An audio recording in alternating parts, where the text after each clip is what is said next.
Are you struggling to find your ancestors' date of death? One of the most common questions that I am asked as a genealogy researcher is, what do I do when I can't find an ancestor's date of death in regular records? Hi, I'm Lisa Lisson with Are You My Cousin, where I strive to take the overwhelm out of your genealogy research. You are in the right place today because we are going to be talking about where to find a date of death for an ancestor outside of the more traditional records and places that we look.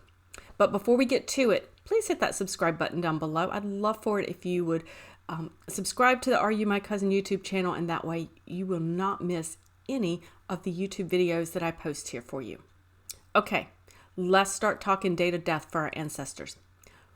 We know where to look at those traditional records for a date of death. We know to check for birth or death certificates if they exist. We know to check for obituaries.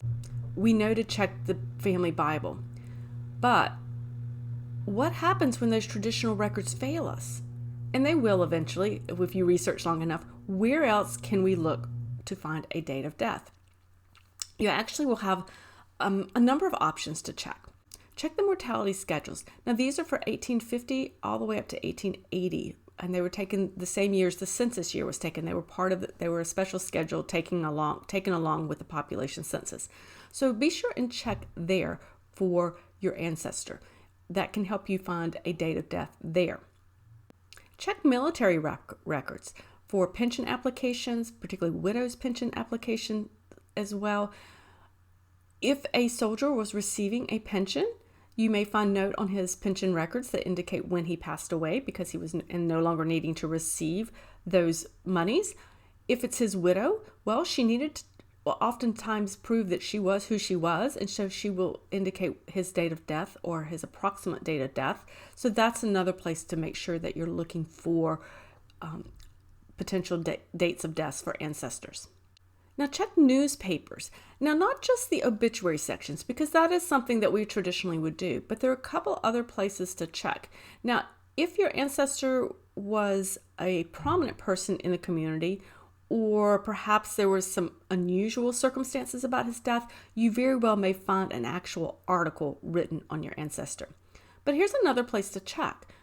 Turn to the legal announcements section in that newspaper, because you may be able to narrow down a death date by looking at those announcements when estates were needing to be settled.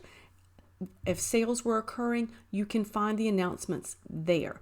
And so you may not get the exact date, but you can at least start to narrow down that date of death. So be sure and peruse those legal announcements as well. Funeral home records. Funeral home records can be very illuminating when it comes to finding information about your ancestor. Certainly the date of death, but other information as well. Now, sometimes these are a little bit harder to find, and you have to do a little digging. You may have to contact some of the funeral homes, particularly if they're still around. Some are more open about letting you see those than others, but I have heard from enough of my readers who have pursued these records and been successful that I absolutely wanted to include that as a place for you to go and check out. Check for sexton records or cemetery records, the cemetery records for that actual cemetery where they're buried. These can be very helpful. Obviously, they can provide a date of death, a date of burial, and are very helpful. My experience when I have contacted people who are in charge of a cemetery, whether it's an office for a larger type of cemetery or whether I just needed to reach out to a local church or the city offices, the officials have been very, very helpful to me. And so I have found them to be very helpful, oftentimes helping me just right away on the phone or emailing me something.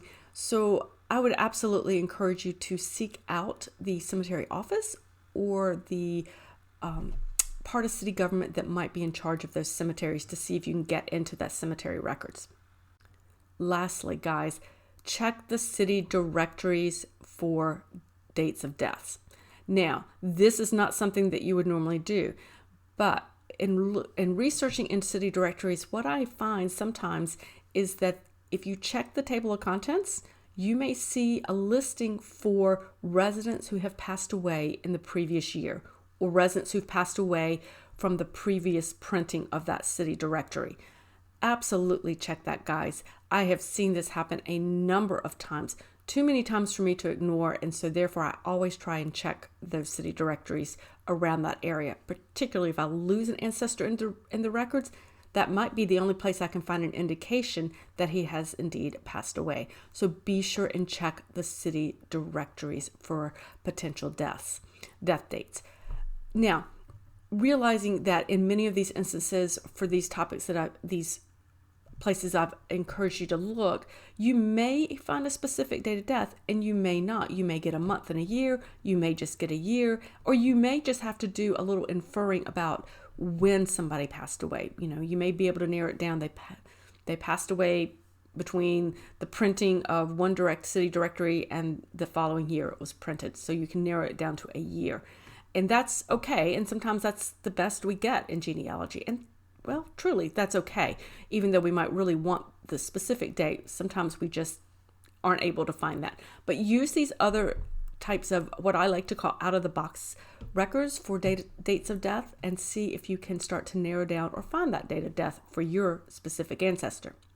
Okay, guys, before you head off and start checking out those different record types, hit that subscribe button down below, and you will see me next time on our next YouTube video here. Bye.